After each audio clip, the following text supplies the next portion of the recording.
Right. First off, just want to wish everybody a happy Thanksgiving. This is always a fun week, and we all have so much to be thankful for. I know I do for sure. We had a great open week. It was really nice having an open week this late in the year. I can't remember since my time at Clemson that we had one of these, but really to be able to go back and kind of look at yourself 11 games in, everything that you have on tape. Was really nice for our staff, and felt like our players did a really good job with the extra time, kind of studying themselves, and obviously South Carolina, and just really good week of meetings and practice. And then getting ready for South Carolina. This is always a exciting week for players and coaches. Anytime you're part of a rivalry game, I've been fortunate to be on the sidelines as a coach's kid, player, coach's kid, and then a coach. So I think this is my 26th game going into it. So always something you look forward to around the year for us. Obviously, this is one of our team goals and kind of a season of its own.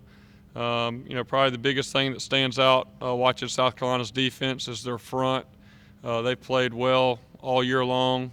Physical guys, move very well. Number 3's had an outstanding year for them, and is definitely a guy that you got to know where he is at all times. And then, I think their secondary is very active. 24 is a long corner that can create some issues for you if you don't use good release technique. And playing down there is always a great environment, and I know our guys will be excited about the challenge this Saturday at 12 noon.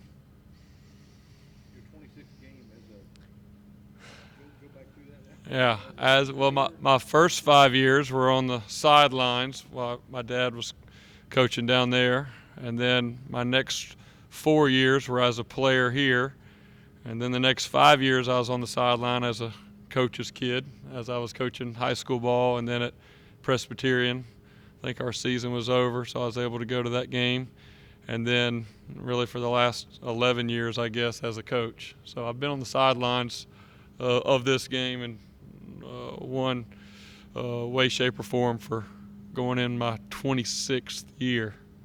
So. We ask you all the time about your time in Tallahassee, but you never really talked to you about your years in Columbia. What were those like for you? And then, obviously coming to Clemson, and do you keep in touch with any of those guys in school? Number one, that was a long time ago. I'm not going to be able to make it because it's the night before our game, but the school that I went to, Hammond School, is actually having our 20th year class reunion Friday night before the game. They wanted to know if I was going to be able to make it. And unfortunately, with it being playing the next day, I'm not going to be able to make it. But, really that's what I remember the most is just I had a great experience down there. Those were my high school years, going to Hammond, playing football and baseball there. Had a lot of really good friends that I still stay in contact with. But it's funny because it's been so long. I mean, it now literally going on 20 years that since my dad moved up this way. It's been a long time. Reminds me that I'm not quite that young coach that I like to maybe remember myself as. But those are probably the biggest memory. Then the one thing that I talk about a good bit every time we get ready to play South Carolina, but just the year that I had tiger paws painted on our driveway when my dad was coaching at South Carolina. That was a memorable morning for sure, and just kind of speaks to the rivalry. And it was up until I think last year was the first time that I actually had somebody admit they were the ones that came in the middle of the night from Clemson to paint those tiger paws.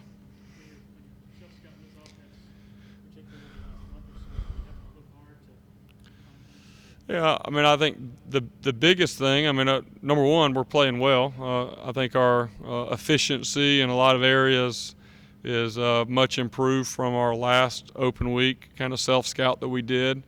I think the biggest thing is just after 11 games, you start to have tendencies in formations with motions, in certain situations, certain third downs. So it's really kind of studying, what are they looking at when they're studying us on third down? what are they looking at when they look at us in certain formations, 10 personnel, 11 personnel, 12 personnel, and then maybe taking some time to come up with some plays to counter, what they're going off of. I think that was probably more than anything what we tried to do with the self-scout this time. Jeff, you guys have an uncanny habit of dominating the last 4 minutes of the first half in the first 4 minutes of the second. Is that a particular point of emphasis beyond what you think most teams do with that? Yeah, I mean, Coach Sweeney definitely talks about that, and we talked to our offense about, that middle eight, which is what you're talking about, last 4 quarters of the second quarter and first 4 quarters of the third quarter. And I mean, when you can score points before you go in at half, I mean, it really, is huge. Just kind of setting the scene for the second half, and just the momentum that you have going into halftime, the way your guys feel, and probably conversely how they feel on the other side when they give up points right there before half, and then really kind of looking at that third quarter very similar to how we look at the beginning of the game. Really get out there and you want to. You want to score points, you want to make a statement, you want to be able to kind of get ahead, if you will. But the best teams that I've been around, the best offenses that I've been around, we've played really well in those middle eight, and I think we've done that this year, especially the second half of the year.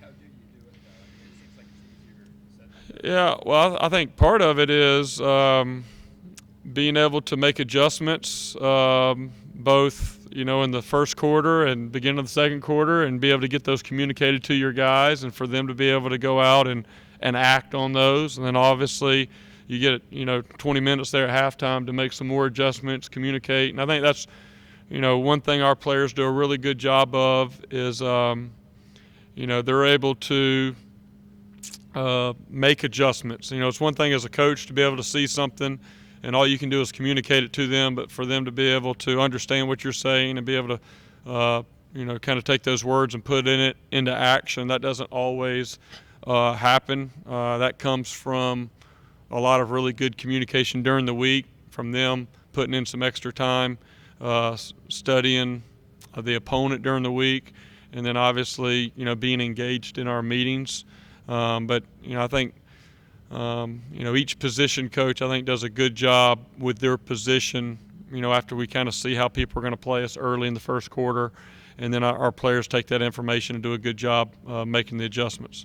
Jeff, with Tavian being here for 3 years and playing in this offense and stuff, do you have to change anything up as far as signals or any of that kind of stuff, or is it pretty different? Yeah, I mean, obviously it's something that you think about. It's this day and age, it's not something abnormal, I guess. It's probably going to happen more and more often with the way that the transfer rules are now. And also for us, we have to think about that every week, because we're in the very similar offense for a long time here. So there's a lot of tape out there. There's a lot of common opponents. These guys played us each year the last few years.